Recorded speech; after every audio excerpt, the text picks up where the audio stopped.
Hi, sweetie pie. I'm going to read you another book now before I head outside on this beautiful day to get back to work.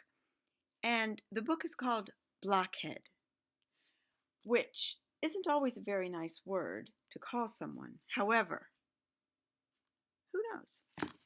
This book is called Blockhead, The Life of Fibonacci by Joseph Dagnese. I'm not sure if I'm pronouncing it right. Illustrated by John O'Brien.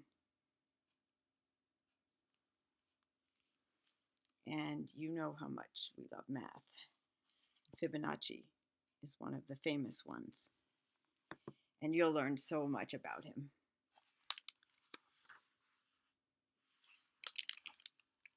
That's a nice picture. Blockhead, The Life of Fibonacci.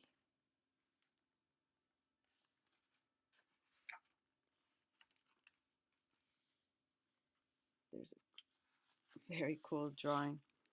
You see there's sunflower and spirals and spirals and a nautilus shell spiral and a pinwheel cookie spiral, unless that's a actual snail, which that is.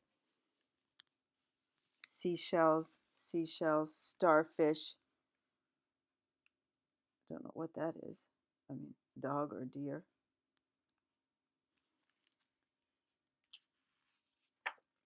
You can call me Blockhead. Everyone else does. I'm going to move this out of the way. You can call me Blockhead.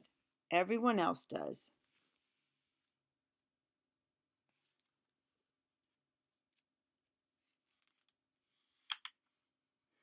Oh, this is too cool. Take a look at this from backed up. He's sitting up here. He's got his abacus right here.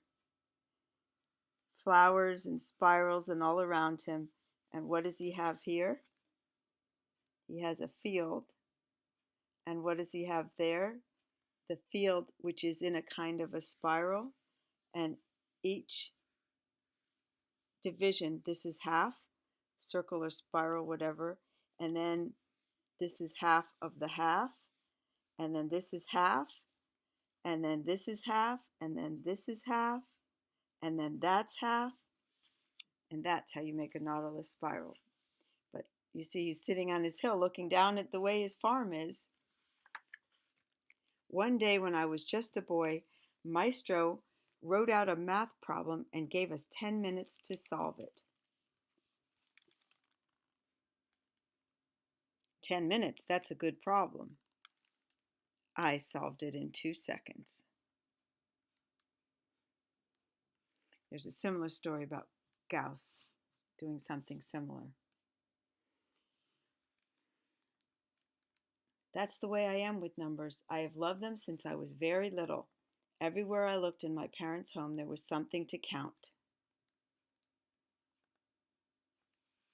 The seeds inside an apple, the spirals as she peels the potato, the 3 sections of the pomegranate, the seeds inside a cucumber, and all these things. He has his abacus, his grapes, as you go around spiraling, counting the grapes inside the peas. Leonardo, oops, I skipped a page.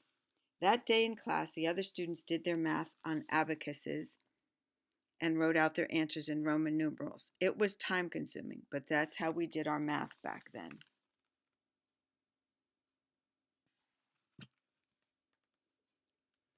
As I waited for them to finish, I got bored.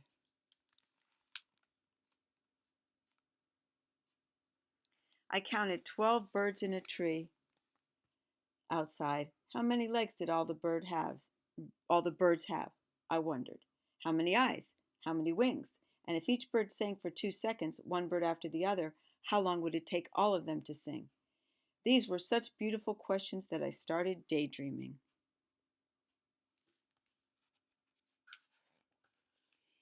Leonardo, cried Maestro, how dare you dream in my class? But, sir, I was thinking. Thinking? We can't have that in school. He didn't say that.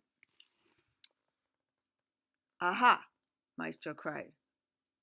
Well, actually, he did say that. There is the trouble. There will be no thinking in this classroom, only working. You're nothing but an absent-minded, lazy dreamer. You blockhead. That's rude, crude, and inaccurate. The other kids laughed. Blockhead, blockhead, they cried. I was so sad that I ran out of school and into the streets of Pisa in Italy, where he lived. I let the noise of the city swallow me up. What a wonderful day it was. The year was 1178, hundreds of years ago, more than 800 years ago. And Pisa was one of the greatest cities in all of Italy.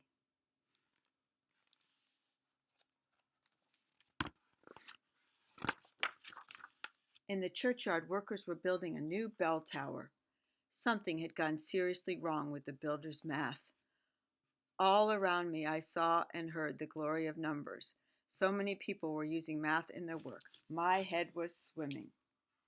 Well, they mentioned two things that I love in one little paragraph. Math and swimming. That tower's leaning. It doesn't lean quite that much in real life, but it does lean. I was so excited that I didn't watch where I was going. Stop dreaming, a lady cried. What are you, a blockhead?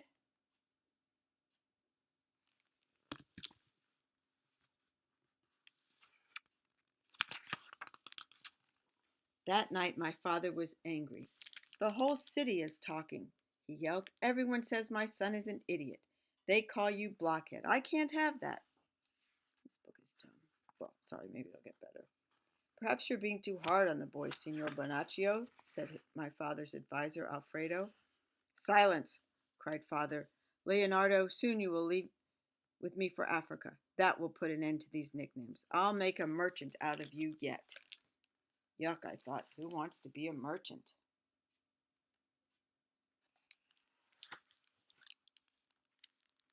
The night before we sailed, I couldn't sleep. I watched sadly as a shooting star fell into the ocean.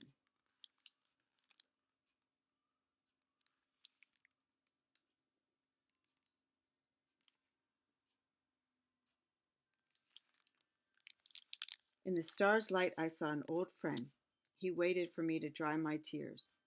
I think people are happiest when they know what pleases them, said Alfredo. Me, I love cheese. And you, Master Leonardo, what makes you happiest?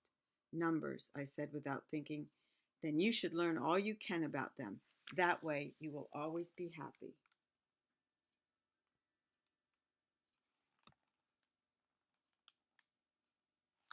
So wise friend, that friend of his, Alfredo. I decided to take Alfredo's advice. My father took me to live in a city called Bujia in northern Africa. In my new home, I noticed that the Arab merchants didn't use Roman numerals. They used numerals they had borrowed from the Hindu people of India. Let me show you the picture. And then let me show you this picture.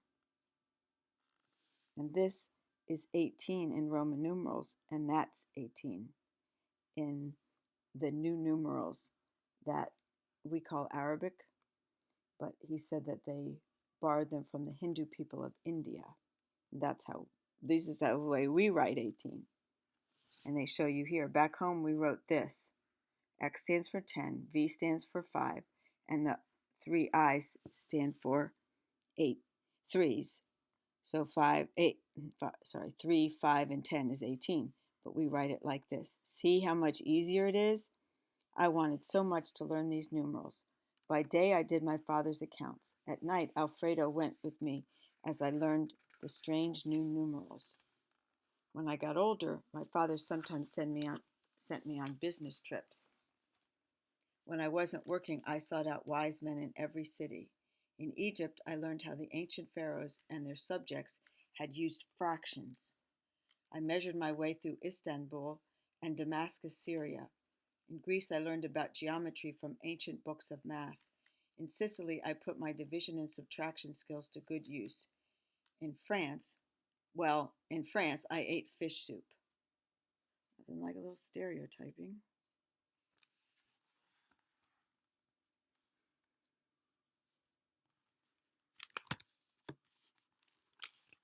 see if we need to do this in 2 parts. Yeah. We're going to resume this next time. So that's good for now. The book called Blockhead about Fibonacci, the mathematician. But right now he's still a boy. But he sort of is already. He loves numbers. Do you know someone else who loves numbers? Me. I love numbers. I love numbers so much. Wait till you see when you can read how many of the books on my shelves are math books. I love math. And so does your mom. Your mom loves math. And your dad, I think he likes math too. He's very good at it. He used to ask us for help when he was studying for this big test, and he didn't need much help. Okay, honey, I guess I'm going to head outside and tend to all the chores of the day.